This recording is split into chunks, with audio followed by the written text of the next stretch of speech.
I know this title made you angry. I know you clicked on this thinking, who is this woman telling me not to put my baby first? My baby is first. My baby is everything. And I get it. I felt the exact same way. For the first 3 months of my daughter's life, she was the only thing that existed in my universe. I didn't eat unless she was fed first. I didn't sleep unless she was sleeping. I didn't shower unless she was safely in her bouncer and I could hear her breathing through the bathroom door. I put her first in every single moment of every single day, and it almost destroyed me. So before you click away, just give me a few minutes. Because what I'm about to tell you might be the most important thing you hear all year.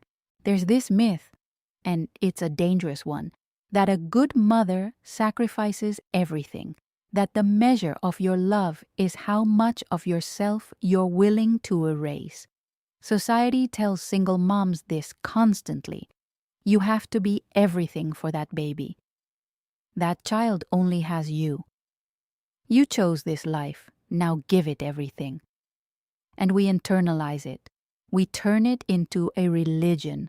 We worship at the altar of self-sacrifice and we call it love. But I need to tell you something that took me way too long to learn. Martyrdom is not love. Martyrdom is a countdown to a collapse. And when you collapse, not if, when, who picks up the baby? Who feeds her at 3 a.m.? Who takes her to the doctor? You. Because there's nobody else, so if you destroy yourself in the process of caring for her, you're not putting her first, you're putting both of you at risk. And I know that sounds harsh, but let me tell you what running on empty actually looks like, because it doesn't look the way you think it does. It looks like snapping, not at anything real, at nothing. Your baby spits up on your last clean shirt, and suddenly you're crying so hard you can't breathe and you don't even know why. It looks like forgetting things, important things, appointments, medications. Whether you locked the door, whether you turned off the stove. It looks like your hands shaking when you're trying to make a bottle at 2 in the morning because your body is running on adrenaline and caffeine and nothing else. It looks like sitting in the shower, the one shower you managed to take this week, and sobbing, not about anything specific, about everything, about the weight of it all, and then getting out, wiping your face and pretending you're fine. That's what happens when you put yourself last every single day. And here's the thing I need you to understand, those symptoms. That snapping, that forgetting, that shaking, that crying, those aren't personality flaws. Those aren't signs that you're a bad mother. Those are warning signs. Red, flashing, screaming warning signs that your body is telling you something you're refusing to hear. You are running out. And here's the truth that nobody wants to say out loud. Your baby doesn't need a perfect mom. Your baby doesn't need a mother who hand washes every bottle, who rocks her for 45 minutes instead of putting her in the swing, who hasn't eaten since yesterday because feeding the baby always comes first.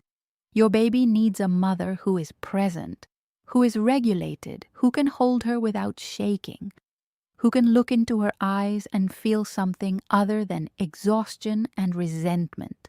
A fed, rested mother holding a baby in a messy house is infinitely better than a starving, sleep-deprived mother in a spotless nursery. And I know that because I've been both. The version of me that hadn't eaten in 14 hours was not a better mother. She was a liability. So here's my practical advice, and it's so simple you're going to think it's ridiculous.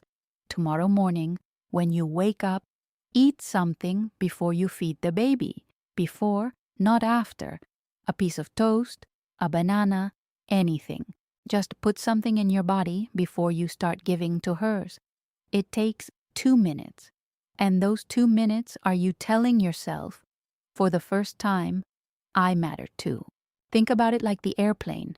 You know the safety demonstration, the oxygen mask.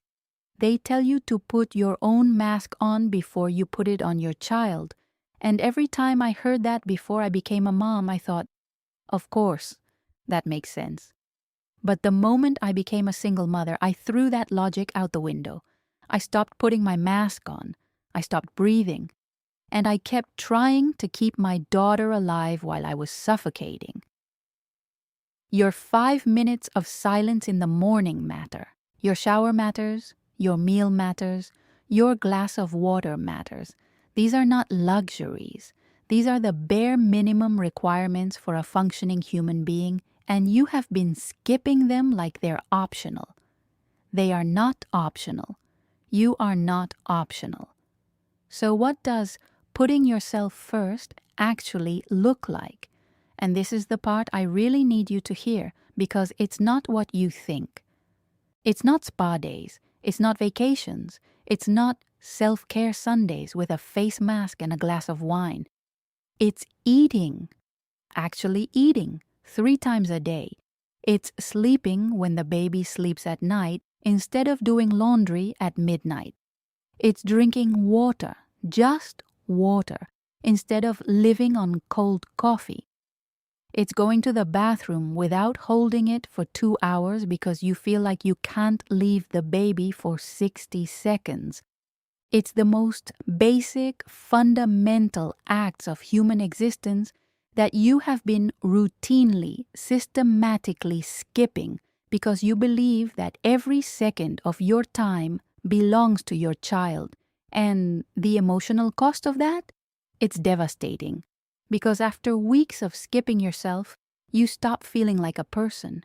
You become a function, a feeding machine, a diaper-changing robot. And somewhere inside that robot, there's a woman who is drowning. I know because I was that woman, and I didn't even realize I was drowning until I hit the bottom. Now, what I just described, recognizing it, understanding it, that's the awareness part. But the actual recovery, the system for rebuilding yourself while still being the only parent, the daily framework that lets you take care of your baby and yourself without guilt. That goes so much deeper than what I can cover here. I built an entire guide around it because I needed it to exist and it didn't. The complete burnout prevention system, the self-care strategies that actually work when you have zero help, the real tools that kept me from falling apart, it's all in there. And if this is resonating with you right now, the link is in the pinned comment below, the one with the heart. It's not a sales pitch. It's a lifeline from a mom who needed it and couldn't find it anywhere else. And one more thing. Because this matters and science backs it up, when you take care of yourself, your baby directly benefits. There's a concept called co-regulation. Babies can't regulate their own nervous system. They literally borrow yours.